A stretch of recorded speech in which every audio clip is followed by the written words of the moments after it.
You're listening to Titans of the Trades. I'm your host, Ryan Englin, author of Hire Better People Faster and creator of the CoreFit hiring system, a proven process to help growing companies attract and retain only the best. I'm on a mission to revolutionize the perception of the trades and elevate it to new heights. After growing up in a blue-collar family, my passion for making the trades cool again runs deep. If you're a titan in the industry and want to be on my show, stick around until the end and I'll reveal how you can be my next guest.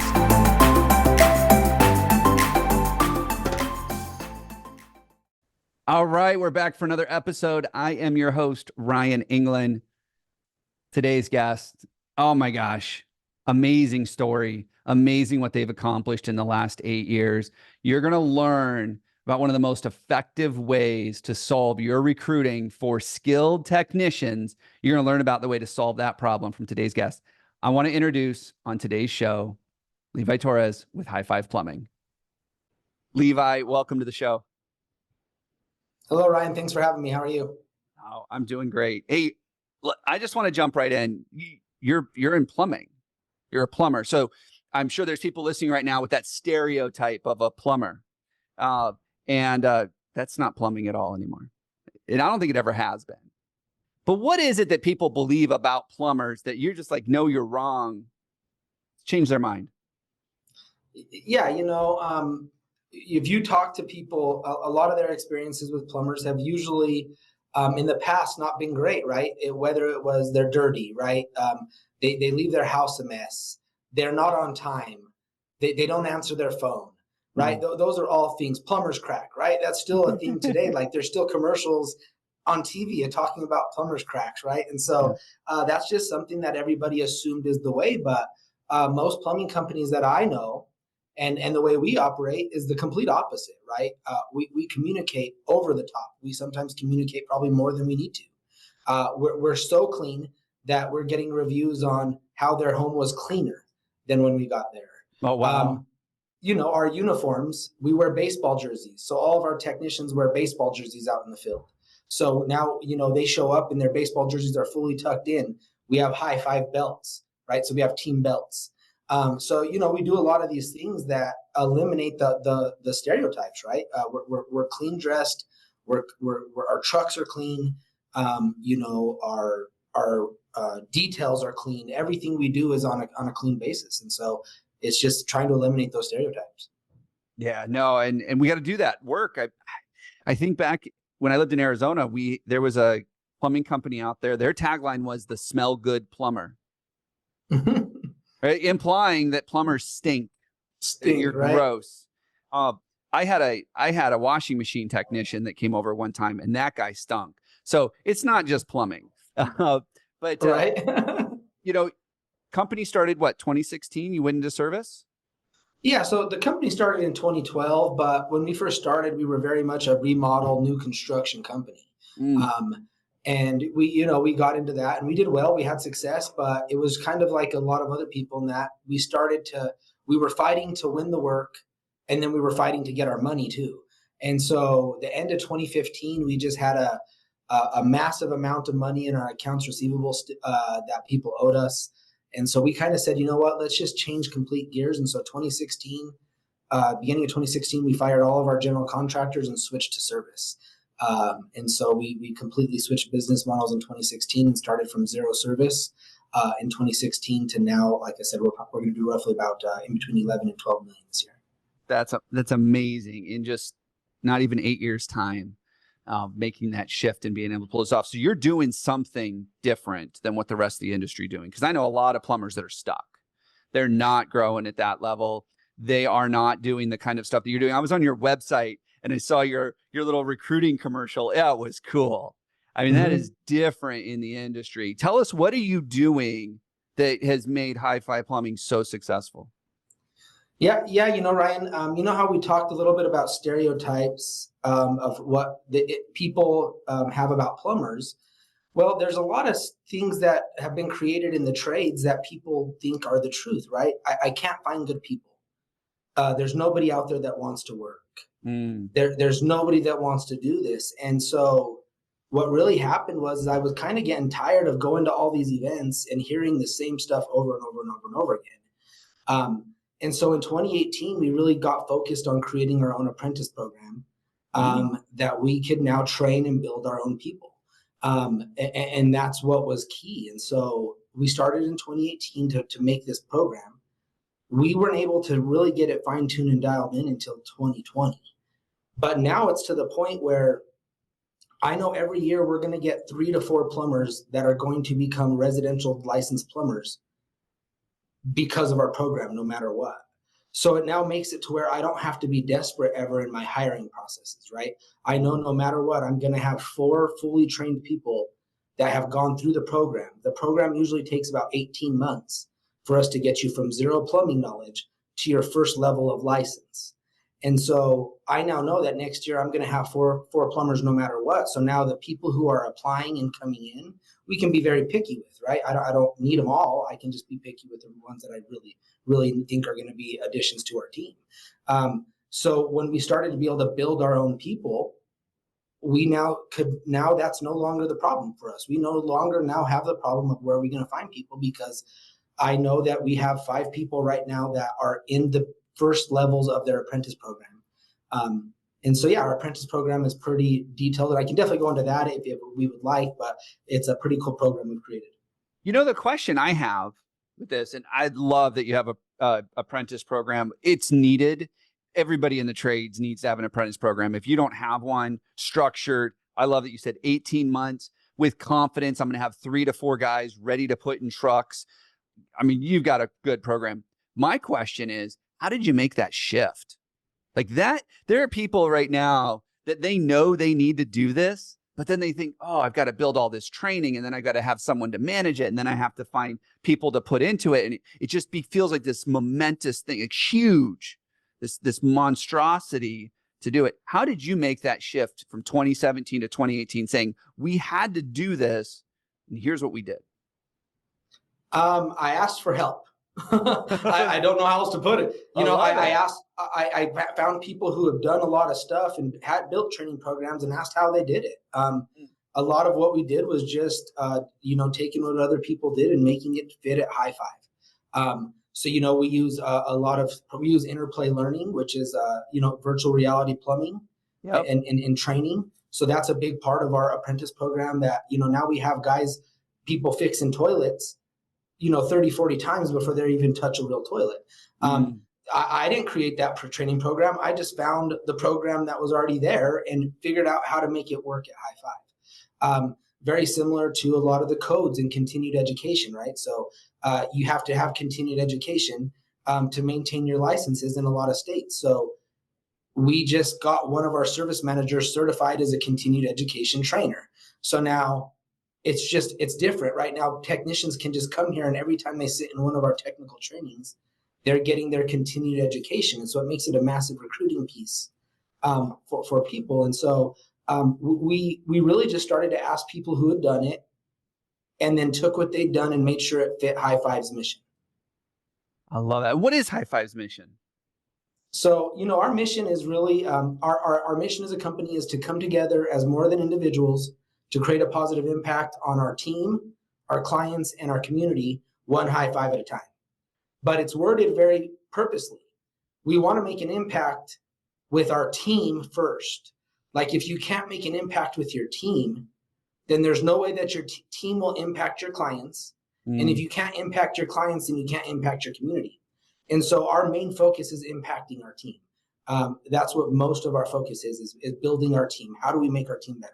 How do we build them better? Every year, everybody who works at High Five Plumbing makes a vision board. So we sit down as a team, we cut pictures out of magazines, glue them on a board with due dates and stuff like that. And then every quarter we check back in to see where we're at with those things. And so we make sure that we put the time into that. The people on your team know that you want them to be great. So then that way they do great things for you. That's fantastic. I talk, there's a lot of talk about creating this customer experience and taking care of the customer and all of these processes and tools that we can use to take better care of the customer. And I think what you just said is gold. And that's why I'm repeating it. One of the things that we teach is if you take care of your team, they're going to take care of your customer. mean, they're the only ones taking care of your customer. And I can't tell you how many times I talk to people where they're like, no, it's about the customer. Customers first, customers first, customer first. I'm like, who are you sending into the customer's home? A team member. And putting that emphasis on them, I think that's what's differentiating you in the marketplace. And I know you're just getting started. I mean, to impact the community, I don't know, like what are your future plans? Let's talk about that for a minute. Yeah, so we definitely see ourselves as the type of company that we want to be the biggest 3-trade company in the Denver metro area in the next 3 years.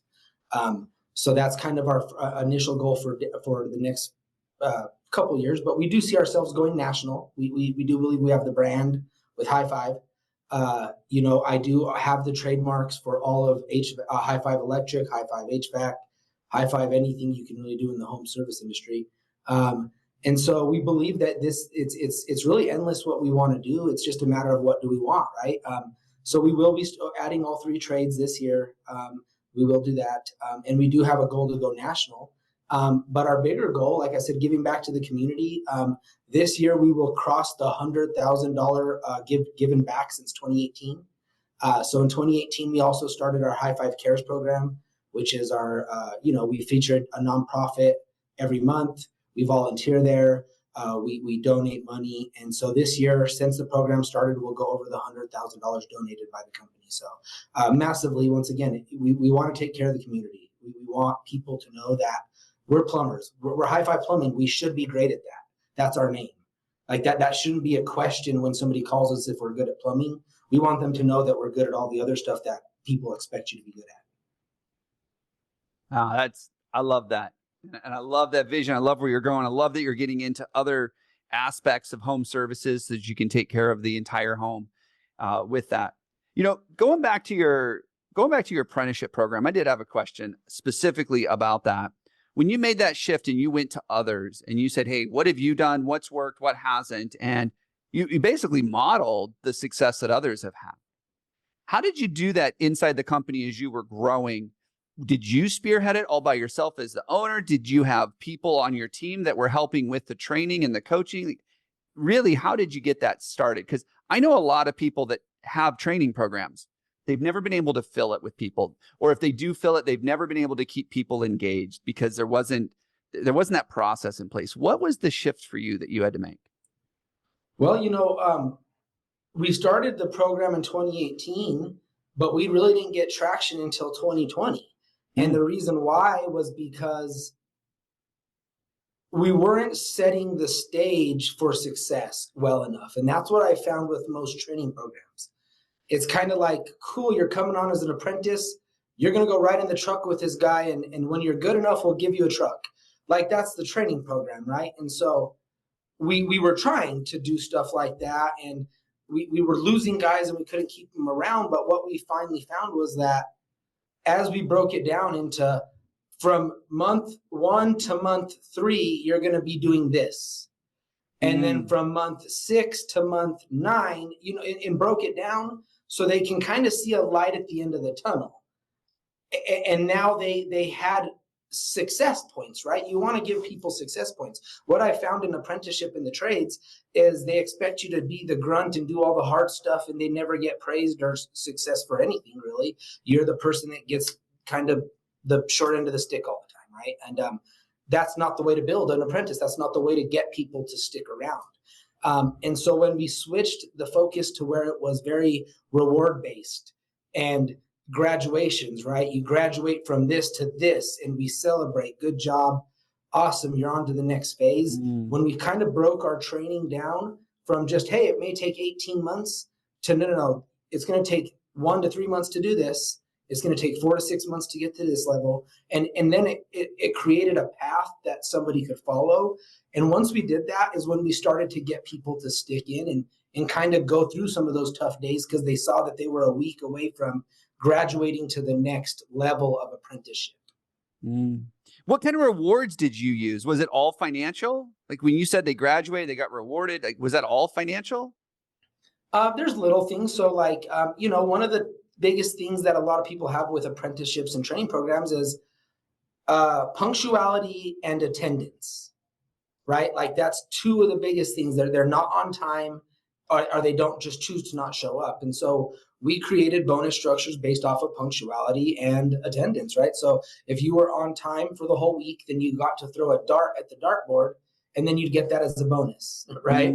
And if you didn't miss a day all month, then you got to spin the money wheel at the end of the month. And so just little incentives like that caused us to start to get the results we wanted.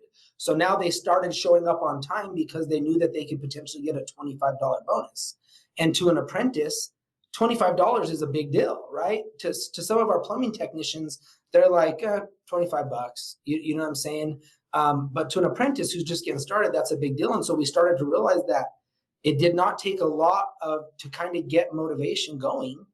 And then there's other levels, right? So once they graduate to a field apprentice, which is where they're out of the learning stage and now actually in the field helping, they now get a company vehicle to drive to and from work. So you can see how now that's like, dang, so in 8 months I can have my own vehicle even though I'm not a technician yet. But now you're in the field, so you're going to have to be driving to jobs to help. And so now they're thinking about not having to spend their own gas, even though they're not a licensed technician yet, right? And so it's little things like that you got to get creative with to keep those beginning people around long enough for them to actually get the rewards of the hard work of being an apprentice.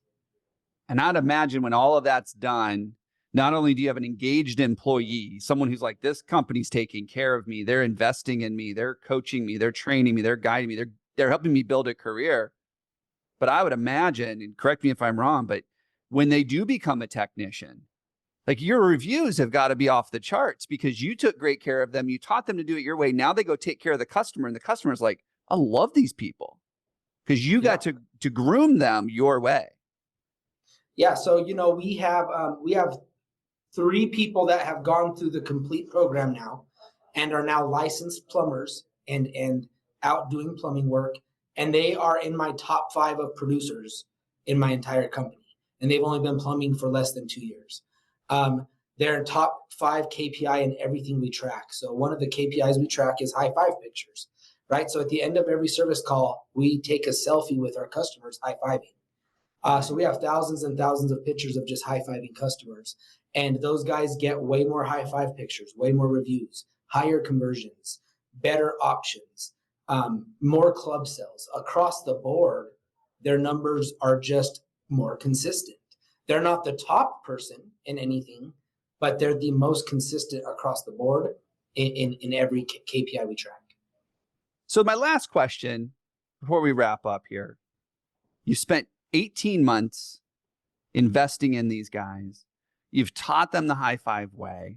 You've taught them how to better interact with the customer. You've taught them to be great plumbers. You've given them a career. You've motivated them. You've incented them. They're doing well now. How do you keep them? Because I can just picture people going, well, I don't want to invest 18 months in someone to get licensed and then they leave me.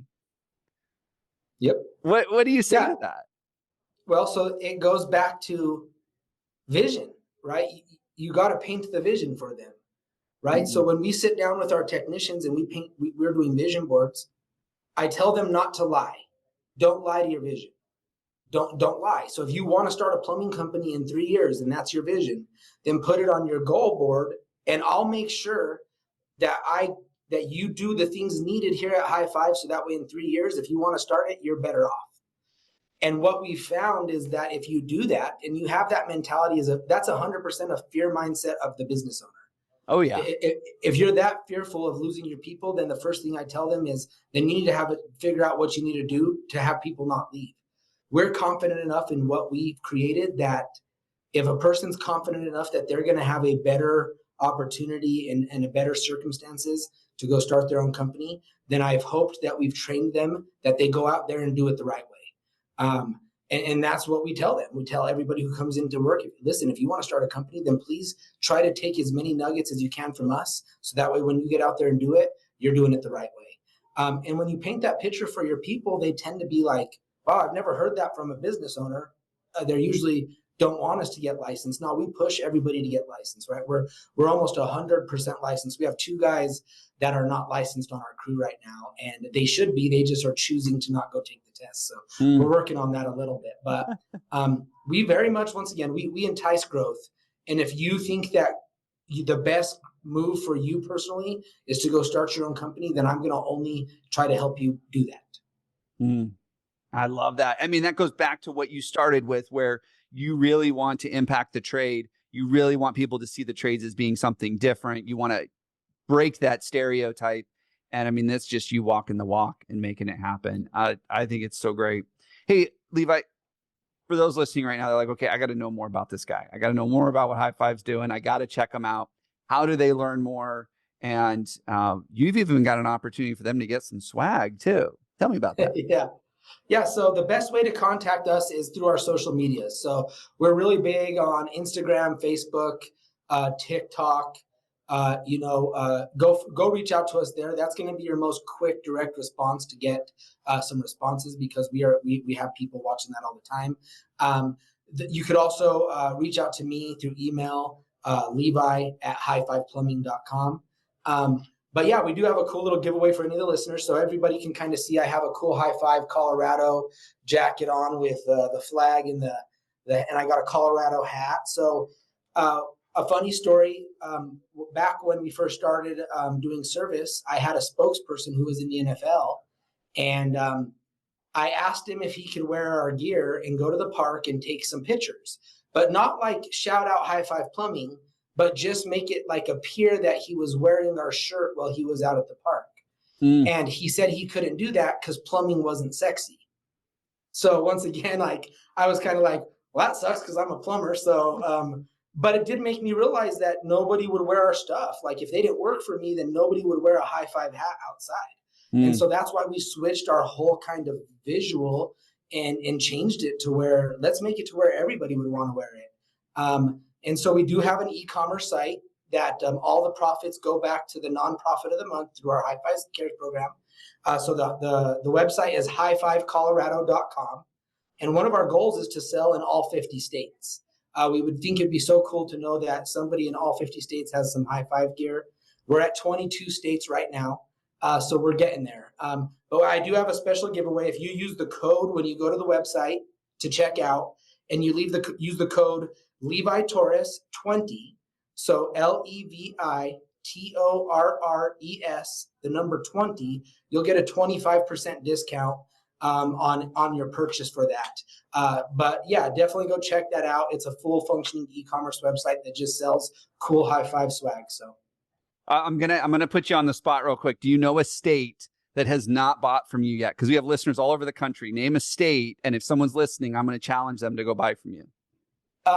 So Wisconsin, North Dakota, Idaho, Washington, Oregon, Alaska. There's also Tennessee, North Carolina. That's a couple off the top. That's a lot. And you know what? I know a bunch of people in some of those states. So awesome. We're going to see what we can do to help you out. Levi, thank you so much for being on the show. This was great. I learned a ton, and I know it's going to be valuable for our listeners. Yeah, thank you for having me, Ryan. It's been a blast. I'm excited to definitely connect with you more in the future. Sounds great.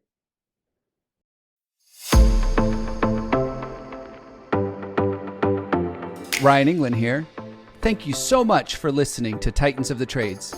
If you're a titan in the construction, manufacturing, or skilled trades industry and would like to be a guest on my show, please visit podcast.corematters.com. If you found value in this interview, would you share this episode on social media? Just do a quick screenshot on your phone and share it with a friend or post it on social. And if you know someone that would be a great guest, tag them on social media to let them know about the show and include the hashtag Titans of the Trades. I love seeing your posts and guest suggestions. We are regularly putting out new episodes and content. To make sure you don't miss any episodes, click the subscribe button. Your thumbs up, ratings, and reviews go a long way to help promote the show and get me one step closer to solving the labor crisis facing the industry. Want to know more about how we're doing that? Go to our website or follow me on LinkedIn. Thanks for listening.